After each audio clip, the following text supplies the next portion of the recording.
Righteous fruit. It's got a wonderful theme and a marvelous story, a marvelous study. And I want to thank Josh for a great job of teaching.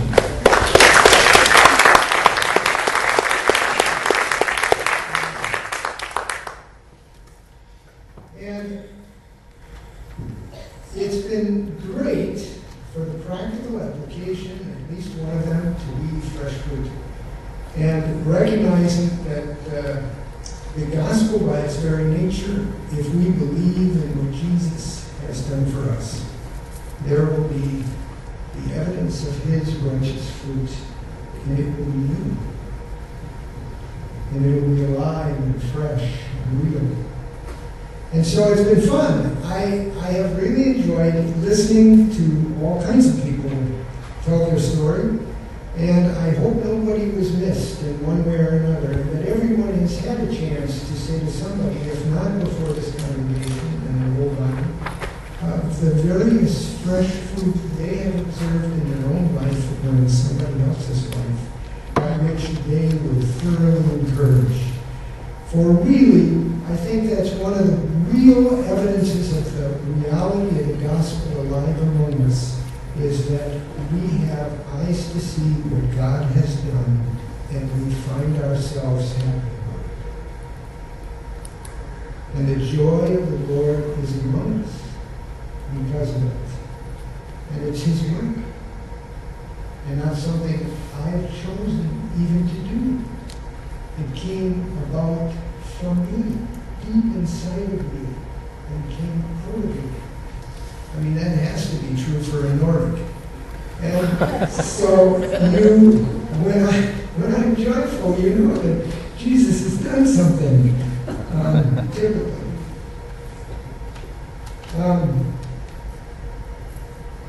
Now today, we are looking at the response to righteousness. Actually, various responses to righteousness is the title of this Sunday.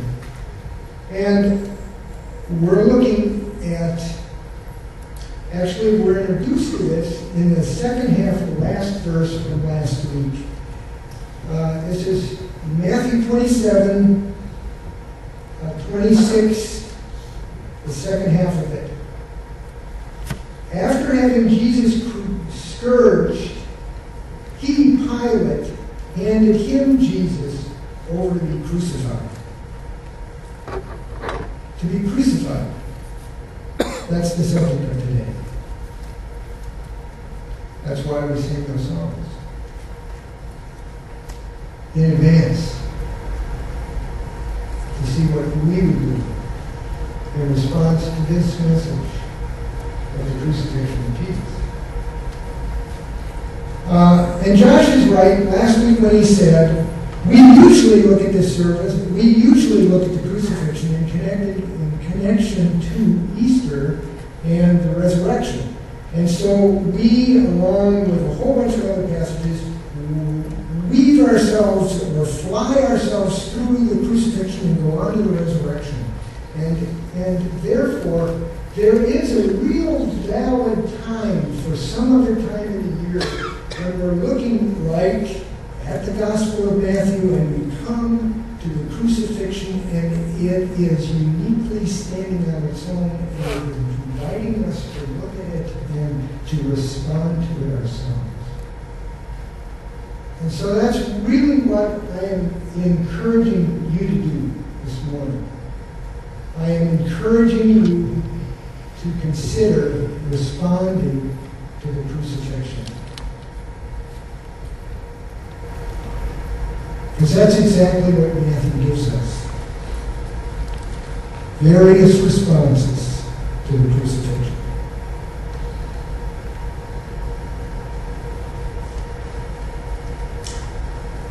In Matthew, the crucifixion is divided into two parts. There is the period of light, natural light, that takes place in the morning from 9 to noon. And then there's a period of unnatural darkness, when darkness comes over the land, and there is 3 hours in the afternoon in the dark. So what I want to do is I want you to hear the period in the light. Let's listen to Matthew 27, verse 27 through 44. After having Jesus scourged, Pilate handed him over to be crucified. Then the governor's soldiers took Jesus into the praetorium and gathered the whole company of soldiers around him. They stripped him and put a scarlet robe on him, and then twisted together a crown of thorns and set it on his head. They put a staff in his right hand. Then they knelt in front of him and mocked him. Hail, King of the Jews! They spit on him Took the staff and struck him on the head. again and again. After they had mocked him, they took off the robe and put on his own clothes on him. Then a squad of foot soldiers led him away to crucify him. As they were going out, they met a man from Cyrene named Simon, and they forced him to carry the cross. They came to a place called Golgotha. Which means the place of the skull. There the soldiers offered Jesus wine to drink, mixed with gall.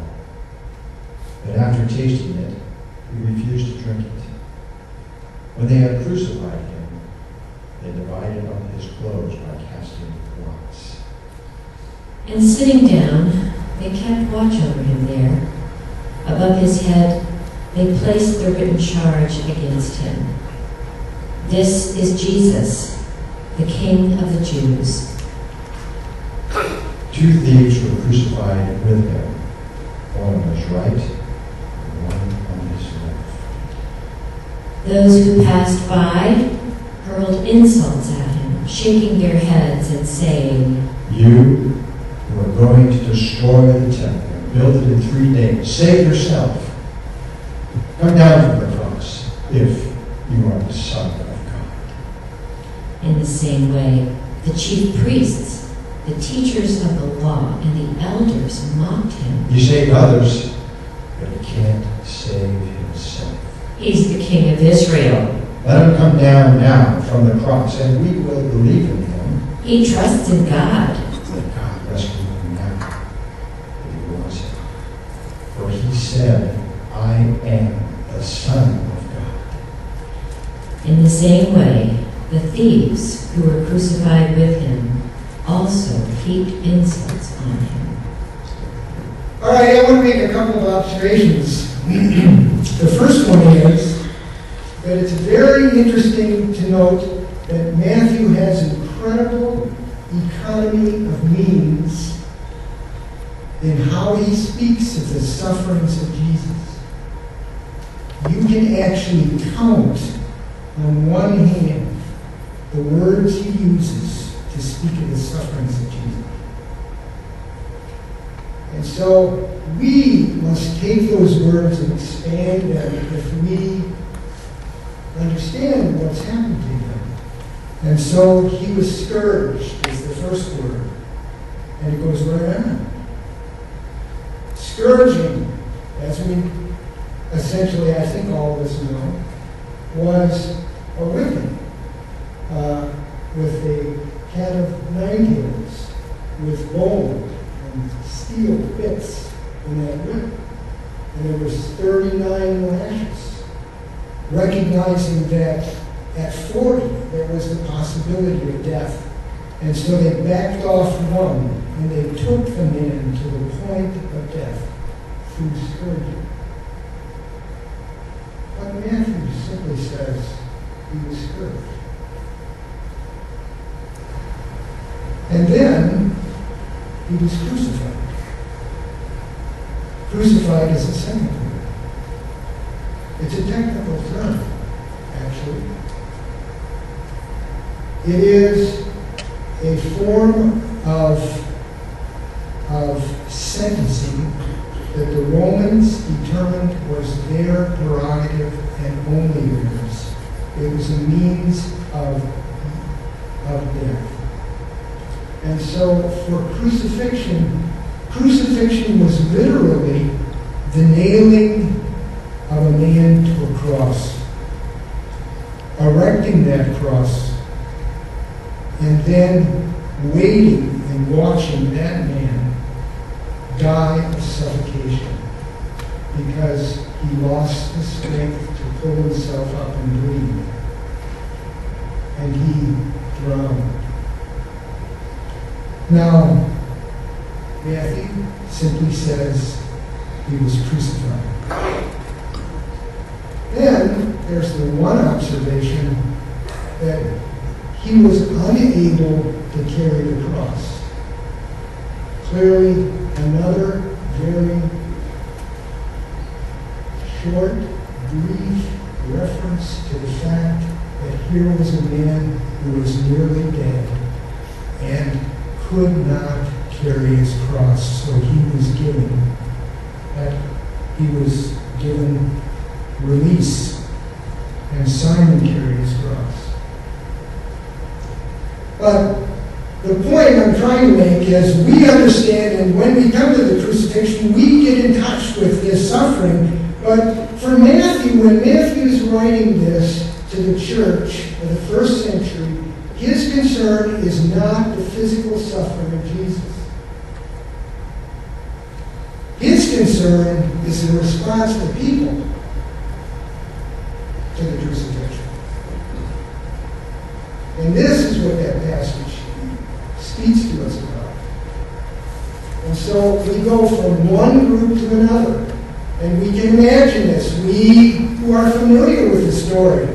And it starts with the soldiers. It starts with Pilate's soldiers. A cohort, possibly as many as 600 men, who had a barracks in the Praetorium. And so to them, after he was scourged, he was taken to the Praetorium. And it wasn't physical suffering that they wanted to inflict on him at that point. What they wanted to do is humiliate him, is to abuse him. It's to mock him. It's to make a circus of him. It's to let everyone take their turn and have an opportunity to humiliate him. To declare him the King of the Jews and then spit on him and abuse him. And they all did it, apparently. They all took their turns. And they all apparently enjoyed it. This was something that was common, and they did it to Jesus. Do you remember when were you mocked? Do you remember when you were mocked by someone as a child or an adolescent? Or in joining the sorority or fraternity in college, or some group, or maybe even worse, maybe it was someone you loved and who loves you, who found themselves possessed to mock you. Do you remember what he did to you? Are you aware of mocking someone else? Are you wanting to take that back?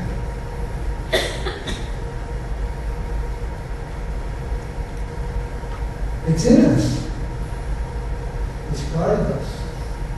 And I think that's exactly why Matthew wrote the story the way he did. Then there were company, this small company, who took the responsibility to oversee the crucifixion. And we know that story. We know that they took him out.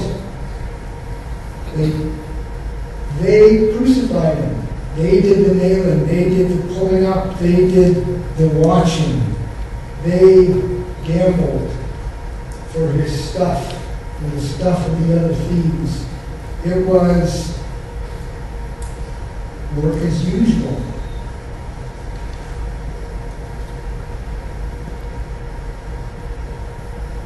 When has work as usual been incredibly cruel for you? Either to you or from you? Can you get in touch with one of those?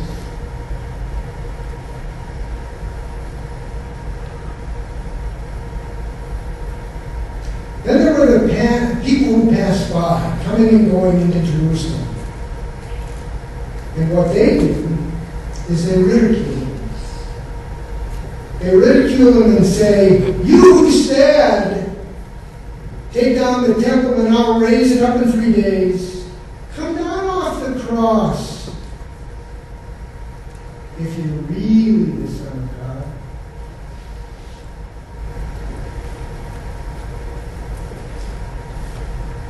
Then there's the chief priests, the scribes, and the elders.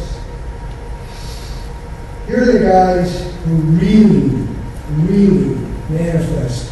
It is among the religious where we see the greatest offenses. For among the religious, we can be hypocrites. And that's what happened here. They were incredible hypocrites. And in their hypocrisy, they abused him. And they say, "If you're really the Son of God, come down off the cross and we'll believe in you." They put him up there. They're not expecting him to come down. They're expecting him to suffer and die. And that's their intention. Can you get in touch with that?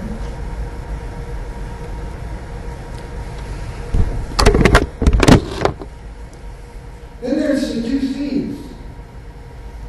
And the reference basically just says, and there were two thieves on either side of him being crucified just like him. And what did they do? They aligned themselves with everybody who was hassling, criticizing, abusing Jesus. So what do we conclude from this observation or this description of the crucifixion of the early morning? The first 3 hours, what can we conclude? What can we see? Matthew wants us to know that as far as he could tell, there was not a single person to say anything good about Jesus. And that everybody was abusive. And no one was excluded from that abuse at the crucifixion.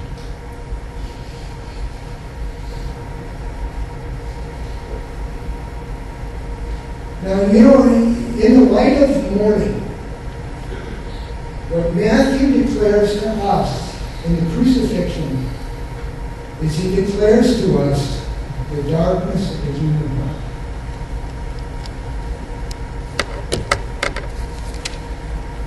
And Jeremiah 17 really captures it. We had this reading for this week. The heart is more devious than any other thing and is depraved. Who can pierce its secrets? I, Yahweh, search the heart and test the motives to give each person what his conduct and his actions deserve. And then 4 verses later, Jeremiah gives us the solution.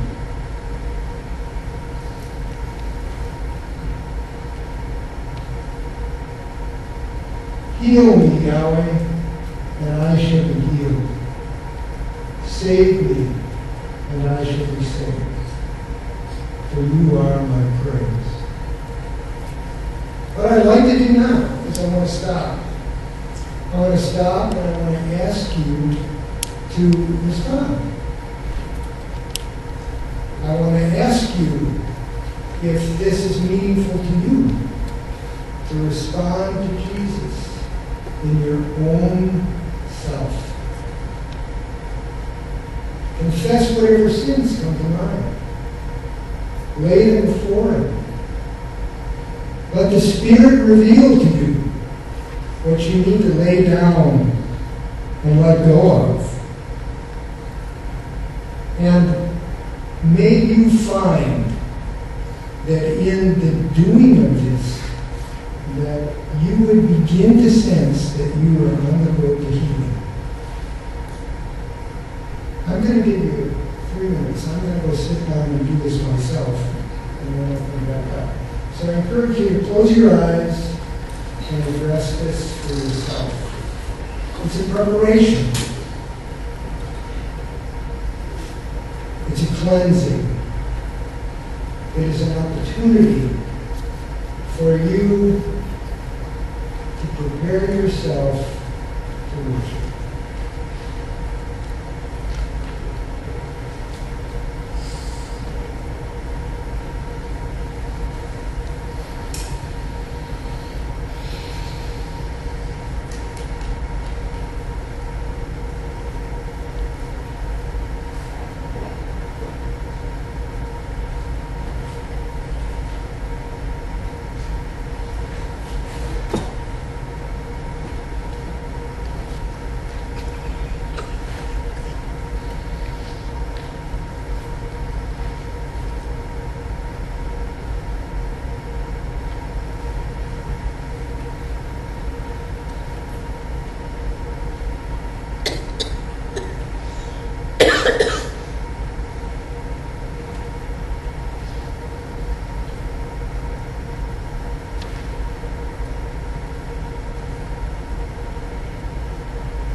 In Jesus' name, O Lord, may the Spirit come upon us. May He speak to us. And may we be saved. Amen.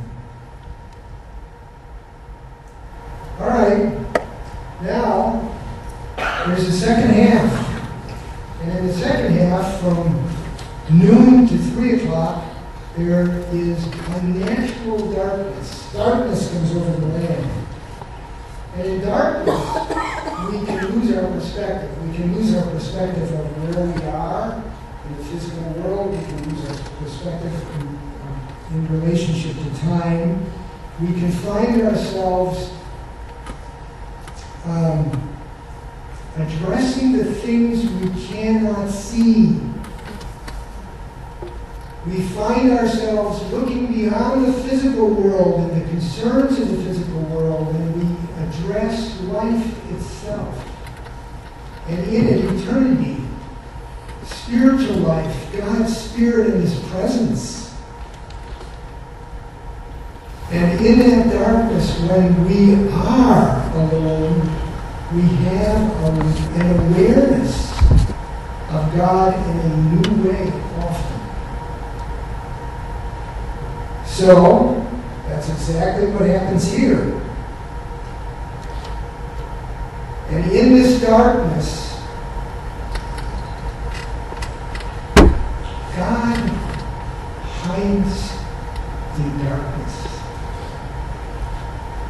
and does not reveal himself to sinful man. He chooses to stay there. And so, out of this darkness, there is redemption. So, listen. Listen as we hear the rest of the crucifixion. From noon until 3 in the afternoon, darkness came over all the land. About 3 in the afternoon, Jesus cried out in a loud voice, Eli, Eli, lema sabachthani, which means, my God, why have you forsaken me? When some of those standing there heard this, they said, He's calling Elijah. Immediately, one of them ran and got a sponge. He filled it with wine vinegar, put it on a staff, and offered it to Jesus to drink. The rest said, I'll leave him alone. Let's see if Elijah comes to save him. And when Jesus had cried out again in a loud voice, he gave up his spirit. At that moment, the curtain of the temple was torn in two from top to bottom. The earth shook, the rocks split, and the tombs broke open. The bodies of many holy people who had died were raised to life. They came out of the tombs after Jesus' resurrection and went into the holy city and appeared to many people. When the centurion and those with him who were guarding Jesus saw the earthquake and all that had happened, they were terrified and exclaimed, Surely he was the Son of God. Many women were there, watching from a distance. They had followed Jesus from Galilee to care for his needs. Among them were Mary Magdalene, Mary, the mother of James and Joseph, and the mother of Zebedee's sons. As evening approached, there came a rich man from Arimathea named Joseph, who had himself become a disciple of Jesus.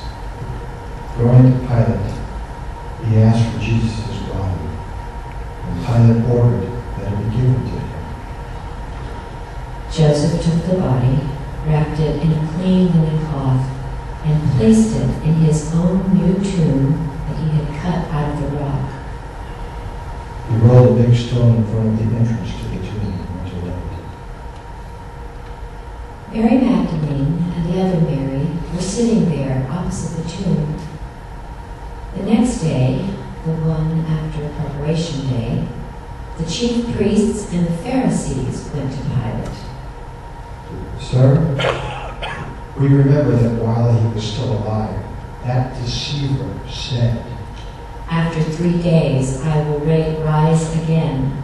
So give the order for the tomb to be made secure until the third day. Otherwise his disciples may come and steal the body and tell the people that he has been raised from the dead. This last deception will be worse than the first. Take a guard, Pilate answered. Go, make the tomb as secure as you know how. So they went and made the tomb secure by putting a seal on the stone and posting the guard.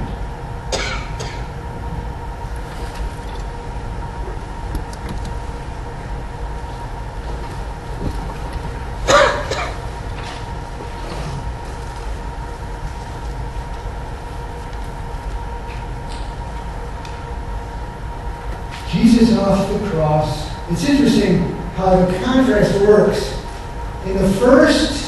In the light of day,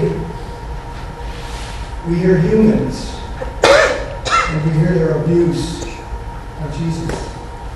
Now here in the dark, there is a contrast, and suddenly the subject changes from the abuse of Jesus now to the wonderment of, does Jesus have a relationship with God the Father? What's going to happen here? And so they're aware. And you hear these voices. speculating, is he going to come? Is Elijah going to show up at the cross? And all Matthew gives us is we have Matthew quote has Jesus quoting Psalm 22.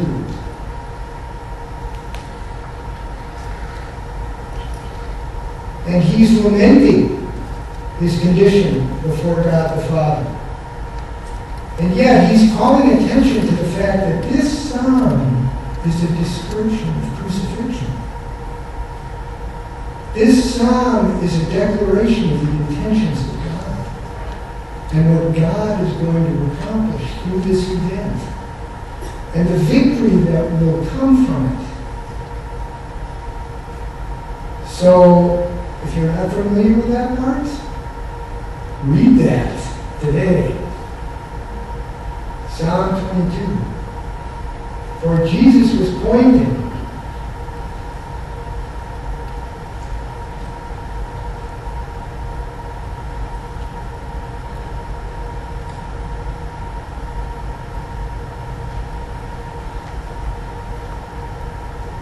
and Jesus cries out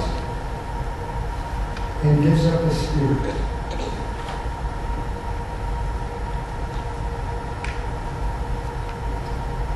Matthew wants us to know that in the dark,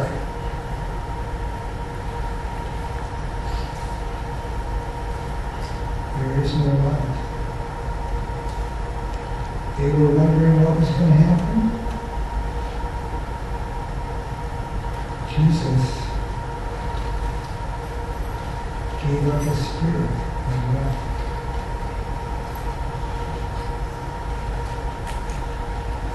Now, light comes into the darkness, or we can look at this two ways. You sometimes hear that the darkest time of the night is before dawn. Or the idea that there is a place of real darkness at night. And then what happens is that 2 hours before dawn, light comes into the sky. The stars begin to fade. And slowly and gradually you watch the light come until finally the sun rises. What Matthew is doing to us here is he is taking and declaring the deepest dark point of the night. And now what he wants to do is give us pre-dawn evidence of light. And so he gives this series of events that are the direct consequence of Jesus dying. So when Jesus died, the veil in the temple before the Holy of Holies was ripped from top to bottom.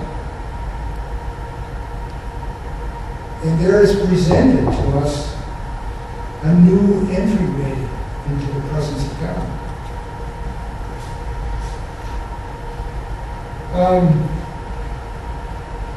The next one, the earthquake. The earthquake. Rocks split, tombs are opened, and you have this very interesting description of Matthew, and you want to practically say, how did this happen? That the dead, the holy people come to life.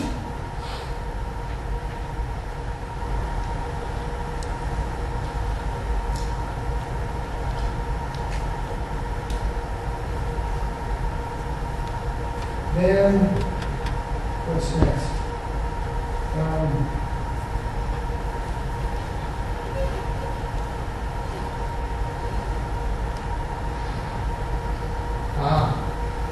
The centurion and his squad. In Matthew, we have not just the centurion, but we have all the soldiers who with him declare that surely this was the Son of God. It's interesting, here is the Gentile, hardened soldiers who had watched Jesus from start to finish go through the crucifixion. And at its end, they proclaimed that here truly was the Son of God, which is the spiritual insight from which faith can be.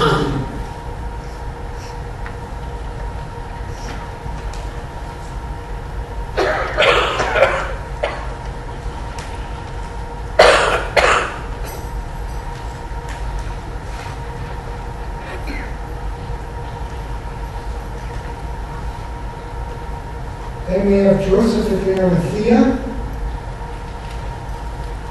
And in Joseph's case, another gospel tells us that Joseph was afraid to be public about his faith, so he was a private disciple. It's interesting that what Matthew says here is that at the death of Jesus, he suddenly lost his fear. And he did what he could for Jesus.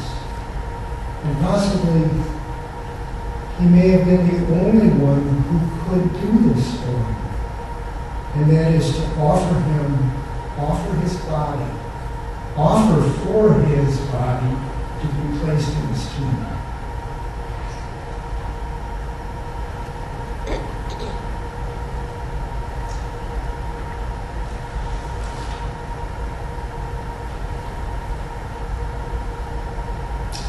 In the death of Jesus, a new day is dawned.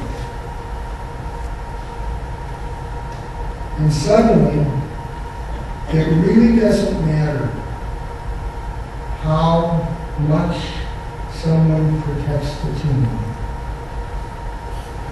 Because no matter what they do, they are not going to be able to resist that life that's coming forward out of them. So,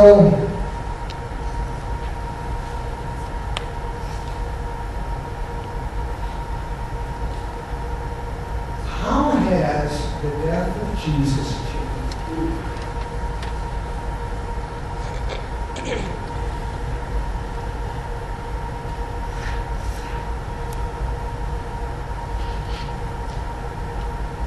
You're here being invited to come forth and to celebrate the consequences of his death for you.